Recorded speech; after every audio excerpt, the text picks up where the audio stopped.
अब वो कहते हैं ईवीएम से कागज बचेगा, ईवीएम में फटाफट गिनती हो जाएगी, वोटिंग करने में आसानी होगी।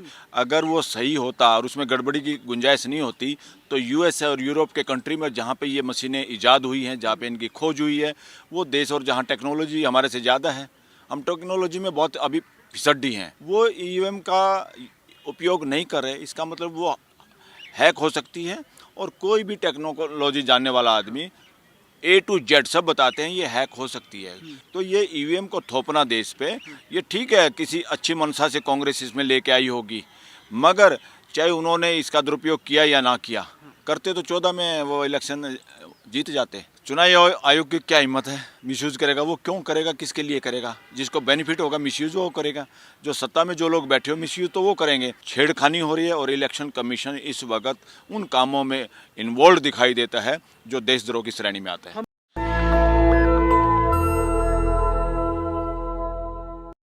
ईवीएम पर लगातार घमासान मचा हुआ है। कांग्रेस पार्टी ईवीएम को लेकर के कई गंभीर सवाल खड़े कर रही है। हालांकि ईवीएम का मामला कुछ समय पहले सुप्रीम कोर्ट में आया था और इलेक्शन कमीशन ने दावा किया था कि ईवीएम पूरी तरीके से सुरक्षित है, ईवीएम को कभी भी हैक नहीं किया जा सकता।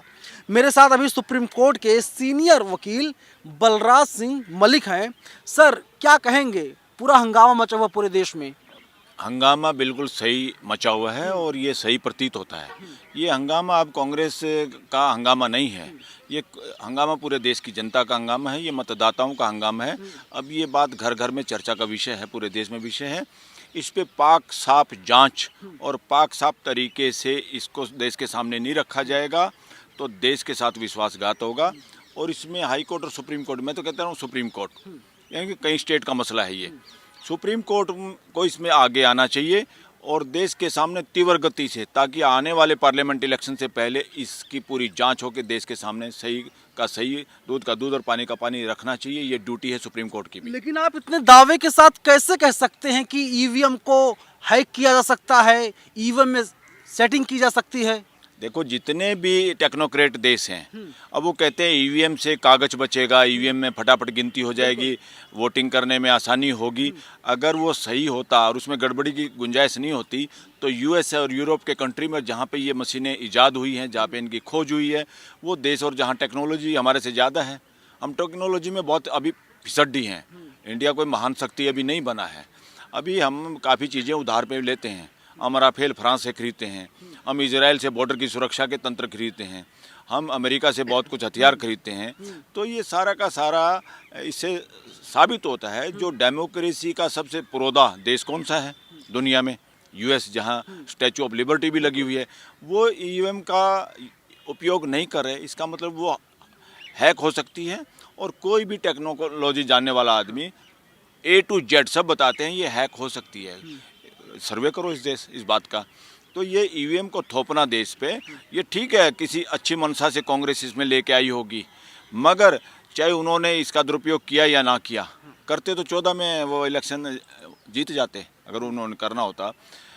घर में भी चाकू जो है किचन में, उसका जिसको मिसयूज करना होता है उससे हत्याएं होती है ना, चाकू से भी उसका मिसयूज जब होता है। तो मिसयूज कौन कर रहा है, चुनाव आयोग या बीजेपी? चुनाव आयोग की क्या हिम्मत है, मिसयूज करेगा, वो क्यों करेगा, किसके लिए करेगा? जिसको बेनिफिट होगा मिसयूज वो करेगा, जो सत्ता में जो लोग बैठे हो मिसयूज तो वो करेंगे। और ज़्यादातर सरकार के हाथ में है ये तंत्र, इलेक्शन कमीशन के हाथ में कुछ हद तक है। इलेक्शन कमीशन हमारा autonomous body as per constitution है, मगर वो ऐसा बिहेवियर दिखाई नहीं दे रहा उसका, क्योंकि जो आम लोगों की शिकायत है या अपोजिशन की जो शिकायत है उन पे तो वो कार्रवाई करता नहीं, और किसी और स्टेट, दूसरे स्टेट में जाके एक फटाफट किसी डीजीपी को सस्पेंड करता है। इससे क्या लगता है, सब पूरे देश में चर्चा है, पूरी बार में चर्चा है और सब लोग कह रहे हैं इस देश का इलेक्शन कमीशन मदारी के बंदर की तरह व्यवहार कर रहा है। चुनाव आयोग आज़ाद नहीं है? बिल्कुल आज़ाद नहीं है, आज़ाद होना चाहिए, एज पर कॉन्स्टिट्यूशन आज़ाद है, मगर कॉन्स्टिट्यूशन की पालना नहीं हो रही है, कॉन्स्टिट्यूशन की खिलाफत हो रही है और कॉन्स्टिट्यूशन के साथ छेड़खानी हो रही है। और इलेक्शन कमीशन इस वक्त उन कामों में इन्वॉल्व दिखाई देता है जो देशद्रोह की श्रेणी में आता है। हम लोग देश की सबसे बड़ी अदालत में हैं, आप तो सुप्रीम कोर्ट के वकील हैं, हम लोग सुप्रीम कोर्ट मौजूद हैं, लेकिन बड़ा सवाल यही है, इलेक्शन कमीशन हर बार क्लेम करता, दावा करता, सुप्रीम कोर्ट हो, हाई कोर्ट हो, कि ईवीएम पूरी तरीके से सुरक्षित है, हम जनता के लिए काम करते हैं, हम चाहते हैं कि मतदान जो है वो पारदर्शी तरीके से हो, और इसीलिए पहले ईवीएम से मतदान होता था, फिर वीवीपैट लाया गया, जिससे सब कुछ दूध का दूध पानी का पानी हो जाए। दूध का दूध और पानी का पानी होता तो ये चीज़ें क्यों आती? देश के अंदर जो वाइब्रेशन जाती हैं, आप चोर आदमी भी चोरी कर ले, डाकू डाका डाल ले और सफाई से चोरी कर ले, क्या समझ से पता नहीं चलता? आपकी पुलिस कार्रवाई ना करे, आपकी जुडिशरी ऐसे लोगों को सजा ना दे, ये तो बहुत बार होता है, मगर देश सब जानता है, समझता और अनुभव करता है। इस बार पूरे देश में ये अनुभव की लहर है पूरे देश में कि ईवीएम के साथ छेड़खानी हुई है। कैसे बैटरी पूरी की पूरी मिल सकती है, कैसे हर विधानसभा में इस तरह के कार्रवाई हो सकती है, कैसे कोई भी प्री पोल जो भी बिल्कुल एक बीजेपी सर्वे का नेता आता था, है, उसने बता दिया सर्वे में नहीं आया। और कैसे आज तक के चैनल पे गड़बड़ घोटाले के जिक्र करते हुए 3 संपादक बैठे हैं जो ठेकेदार बने हुए हैं देश की जर्नलिज्म के, उनको देश के सामने आना चाहिए। चोरों की तरह मुंह छुपाए हुए बैठे हैं लोग। ये गड़बड़ नीचे के लोगों के बोलने की हिम्मत नहीं है, किसी चैनल बोलने की। और चैनलों में वो खबर दिखाई जा रही है अभी भी जिसको सरकार चाहती है, क्योंकि चोर चोरी करके लीपापोती करना चाहता है। और ये जितना मीडिया है ये सारा का सारा देश समझ रहा है ये लीपापोती करने में लगा हुआ है, गुमराह करने में लगा हुआ है। असली देशद्रोही कौन होता है? देशद्रोही ये जरूर है किसी ने दूसरे देश को कोई डॉक्यूमेंट सुरक्षा के दे दिए। बड़ा देशद्रोह वो है जो देश की जनता के साथ विश्वासघात करता है। इमरजेंसी में तो के दौरान या उससे पहले इंदिरा गांधी का जब इलेक्शन कैंसिल हुआ था राजनारायण के पिटीशन में, ये उससे बड़ा गड़बड़ है। महा इमरजेंसी है इस वक्त देश में। महा इमरजेंसी होती क्या है? महा इमरजेंसी है, महा इमरजेंसी है देश में। इमरजेंसी होती क्या है? जब लोगों को विश्वास ना रहे और जब लोगों के विश्वास के आधार पे काम ना हो और जब सरकार मीडिया का सामना ना कर पाए, जब लोगों के प्रश्नों के उत्तर कौन देगा? सरकार की ड्यूटी है, मर्जी नहीं है, किसी के बाप का नहीं है देश। सरकार की ये ड्यूटी बनती है। देश के मालिक देश की जनता है, देश के मालिक देश के मतदाता हैं। कोई पार्लियामेंट नहीं, कोई सुप्रीम कोर्ट नहीं, कोई कार्यपालिका नहीं, ये कोई मालिक नहीं है। ये सारे लोगों ने प्यादे अपने बिठाए हुए हैं। एक सामाजिक व्यवस्था के लिए देश में अच्छी व्यवस्था हो, संविधान बनाने के बाद राजशाही को ठोकर और लात मार के जनता ने खून बहा के, कितने लोगों ने फांसी पे लटक के, एक संविधान के रूप में देश के सामने एक डॉक्यूमेंट आया कि हमारा असली मकसद क्या है देश का असली मकसद और असली संविधान का बाप क्या है। संविधान का बाप भी प्रियम्बल है जो संविधान में सबसे पहले लिखा हुआ है। ये देश इस रास्ते पे चलेगा, ये देश हर नागरिक के लिए ये रास्ता, ये मंजिल अचीव करेगा। उस अचीव करने में सबसे पहले भाईचारा। कोई सरकार भाईचारे के लिए कितना काम कर रही है सरकार? ट्रांसपेरेंसी, भाईचारा कैसे बनेगा? न्याय मिलेगा सबको। अब न्याय मिल रहा क्या? लोग न्याय के लिए त्राही त्राही कर रहे हैं और जूं तक नहीं रहेंगे रही। और आम आदमी अगर कोई PIL फाइल करेगा उस पर कोई कार्रवाई नहीं होनी। मैं बता रहा हूँ अभी भी मुश्किल है जो हालात बता रहे हैं हमारे को जुडिशरी के। अगर कार्रवाई होगी तो ये पॉलिटिकल पार्टियां सामने आएगी कोई, और लोग आएंगे, लोग सड़कों पे उतरेंगे, जब जाके जू रहेंगे। क्योंकि प्रशांत भूषण ने क्या कहा था, इवन जजेस के डॉक्यूमेंट भी बना के रखती है सरकार और कमजोर कड़ियां पकड़ती है उनकी, और वो लोग डरते हैं अंदर से। जितने अंदर से डरपोक लोग हैं, चाहे वो अपोजिशन में है, चाहे वो जुडिशरी में है या कार्यपालिका में है, इस सरकार में बहुत सारे ऐसे मंत्री संतरी बने बैठे हैं और MP हैं जो चाहते हैं बोलना। उनको पता है गड़बड़ हुई है, हमारे सिस्टम में गड़बड़ हुई है, वो बोलना भी चाहते पर बोल नहीं सकते। वो दीवारों के कान होते हैं, उससे भी डरते हैं और वो लोग बोल ही नहीं पा रहे। डेमोक्रेसी सरकार में ही नहीं। सरकार का एक भी मंत्री इस बात पे बयान दे दे तो फिट्टे मुँह, कोई बयान ही नहीं दे सकता। इससे ज़्यादा बड़ी इमरजेंसी कहाँ होगी? देश के लोग बोल नहीं पा रहे। देश का कोई आदमी बोलता तो उनको झूठे मुकदमे, किसी को पहले ही मैसेज। अब दुनिया कोई नौकरी करता है, कोई व्यापार करता है, कोई कुछ करता है, कोई लोन लेता है, हर आदमी डॉक्यूमेंट में उलझा हुआ है। किसी को फंसा लो। और इसलिए ये महा इमरजेंसी का दौर है देश में। क्योंकि अगर देश के सामने सरकार जवाब नहीं देगी, और प्रश्न पूछने वाला कौन होता है? न केवल सरकारी और गोदी मीडिया, सोशल मीडिया। अगर हिम्मत है तो सरकार में सोशल मीडिया के लोगों के सामने प्रश्नों का उत्तर दे तो वो प्रश्न सोशल मीडिया को। लेकिन सर सवाल है, देखिए मुझे ये लगता है इस आने वाले पार्लियामेंट के इलेक्शन से पहले सोशल मीडिया को भी बंद किया जाएगा और सोशल मीडिया पे बोलने वालों को के खिलाफ भी कोई कार्रवाई की जाएगी और देश में ऐसे हालात बनेंगे कि कौन आदमी सही बोल रहा है और किसकी लोग बात सुन रहे हैं, उन सुनाने वालों की भी और बोलने वालों की भी खिलाफ कोई ना कोई ऐसी कार्रवाई करेंगे। महा इमरजेंसी का दौर है।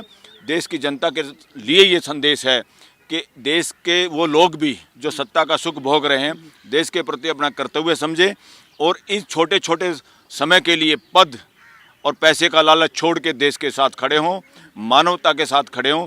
और देश भगत वही हैं इस वक्त जो न्याय के साथ खड़ा होगा, जो ईवीएम में हुई धांधली की जांच करवा के और उसमें जो दोषी हैं, जैसे बिल क्लिंटन जैसे आदमी ने किसी लड़की को अपने ऑफिस में साथ कुछ इस तरह से अनैतिक व्यवहार के साथ वो पकड़ा गया टेलीफोन की टॉक पे, उस देश की एजेंसियां ने, उस देश की एजेंसियां बिकाऊ नहीं थी, उस देश के ऑफिसर बिकाऊ नहीं थे, उस देश का सिस्टम ऐसा बिकाऊ नहीं कि कोई प्राइम मिनिस्टर या राष्ट्रपति या कोई दूसरा मंत्री 2024 में अगर को कंट्रोल कर सके। सर सवाल ले लीजिए, ऐसे ही जांच इसमें जरूरत है, जो जांच बेशक इस देश के प्राइम मिनिस्टर तक भी पहुंच जाए, उसका भी इलाज होना चाहिए। 2024 में अगर नरेंद्र मोदी तीसरी हैट्रिक लगाते हैं, तीसरी बार चुने जाते हैं प्रधानमंत्री, तो क्या होगा? उसके बाद क्या सोचते हैं आप, क्या कल्पना करते हैं? चुनाव देश में होंगे, नहीं होंगे?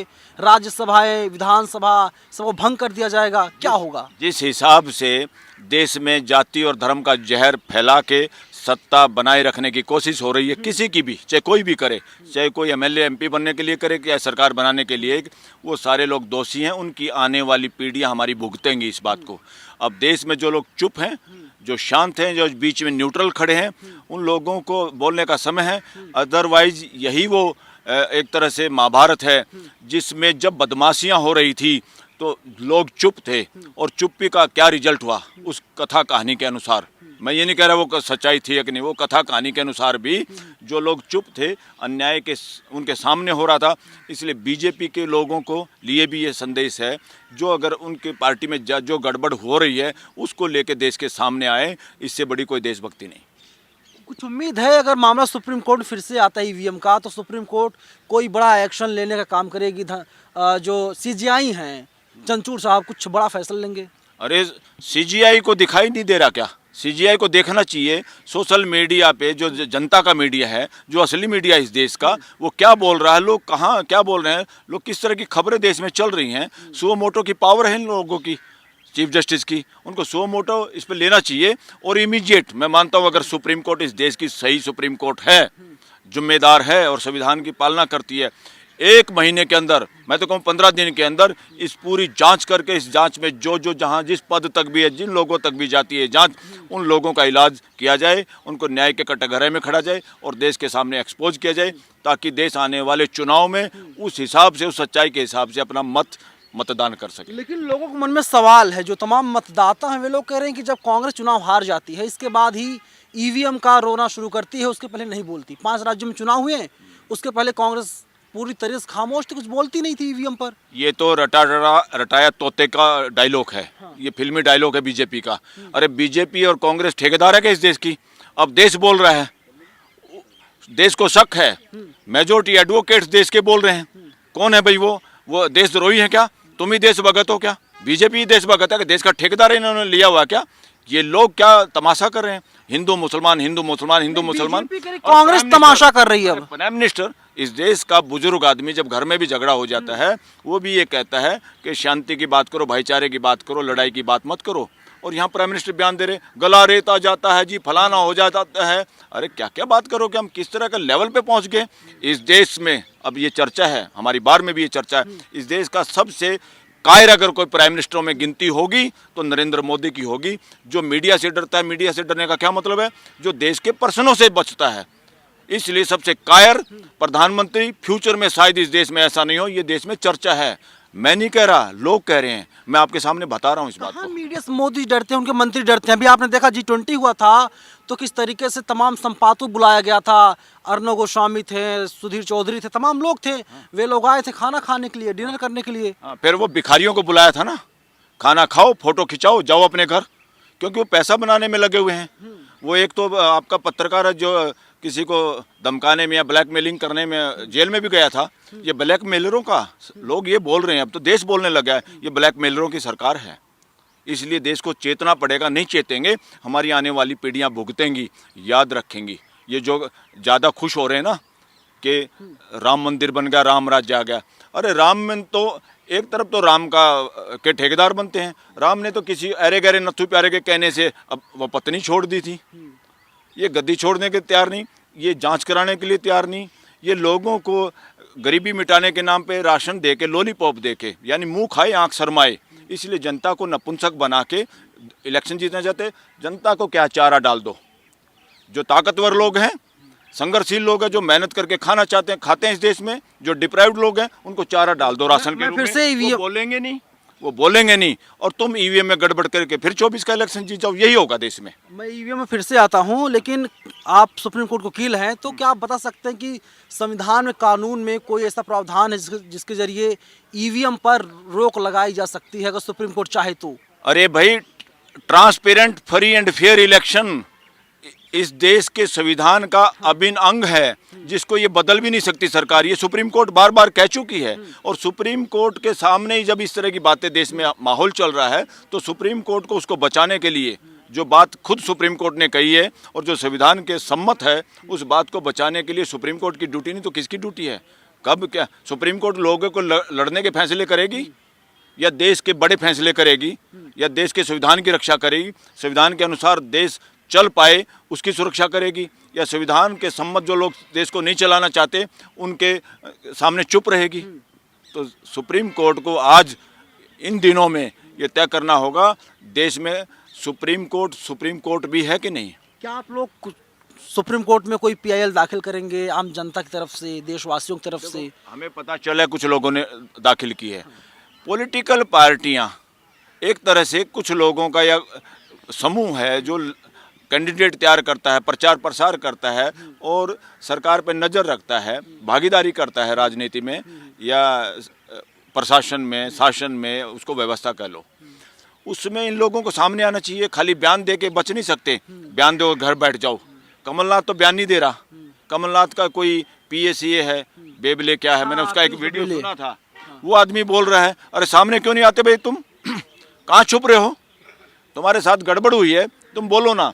जितने पूंजीपति या जितने भ्रष्टाचार से कमाए हुए पैसे हैं, जैसे अजगर हिरण खा के सो जाता ना आराम से छुप के, तो ये छुपे हुए नेता हैं, इनमें बोलने की हिम्मत नहीं है। और इनमें हिम्मत नहीं है तो एक तरह से ये देश की जनता के साथ धोखा कर रहे हैं। वरना इनको ज़मीन में भी जाना चाहिए, जनता के बीच में जाना चाहिए और सुप्रीम कोर्ट के सामने भी आना चाहिए इन सारी पार्टियों को, चाहे वो कमलनाथ हो, चाहे वो गहलोत हो, ये सब कुछ, क्योंकि ये कमज़ोर कड़ियाँ हो गई हैं। बीजेपी की सरकार जो लोगों के हिसाब, लोग जो कह रहे हैं कि सरकार इनको यूज करती है, इनको भी बताया हुआ है कि एक्शन हो जाएगा, चुप रहो, ज़्यादा हवा में मत रहना, तुम जीत गए हो, अपोजिशन के लीडर बनो, मजे लो, और जो दाग लगे हैं, जो ठगी मार रखी है वो ठगी पे जांच नहीं होगी, इसलिए अपोजिशन के लीडर नहीं बोल रहे। कांग्रेस को भी और अपोजिशन के लीडरों को भी ऐसे सारे नेताओं को शाल दुसाला उड़ा के सर्दियों में, मकर संक्रांति पे घर बिठा देना चाहिए। इनके भरोसे जीतेगी नहीं अपोजिशन।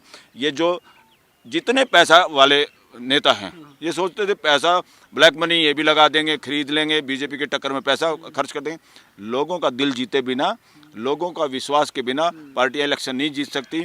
इनका सामना करना है तो अपोजिशन में इन सारे लीडरों को बाय बाय घर बिठाना चाहिए। नए लोगों को, साफ सुथरे लोगों को, जिनमें हिम्मत हो बोलने की, जिनमें हिम्मत हो सड़क पे चलने की, जिनमें हिम्मत हो कोर्ट का सामना करने की, जिनमें हिम्मत हो जेल में जाने की, ऐसे लोगों के बिना 24 का इलेक्शन दोबारा ईवीएम से यही सरकार, यही सत्ता काबिज हो जाएगी। चलिए, अगर ईवीएम चुनाव होता है तो बीजेपी सत्ता में रहेगी, साफ तौर पर बलराज सिंह मलिक सुप्रीम कोर्ट के वकील एक कह रहे हैं। और ईवीएम खिलाफ लगातार देशवासी सवाल खड़े कर रहे हैं, सवाल पूछने सरकार से ईवीएम को कब बंद किया जाएगा। लेकिन बीजेपी की सरकार, मोदी की सरकार ईवीएम पर पूरी तरीके से खामोश है। आप बताइए, क्या ईवीएम पर बैन लगना चाहिए या फिर नहीं? कमेंट बॉक्स आपके लिए खुला हुआ है। कैमरा पर्सन आशीष के साथ मैं नवीन कुमार नंदन, नेशनल दस्तक। नेशनल दस्तक की आपसे गुजारिश है कि अगर इसको बचाना चाहते हैं तो नेशनल दस्तक को सब्सक्राइब करने के लिए रेड कलर के सब्सक्राइब बटन को दबाएं, फिर बेल आइकन की घंटी दबाएं। नेशनल दस्तक को बचाने के लिए बहुत जरूरी है कि हर खबर को शेयर करें, लाइक करें, कमेंट जरूर करें।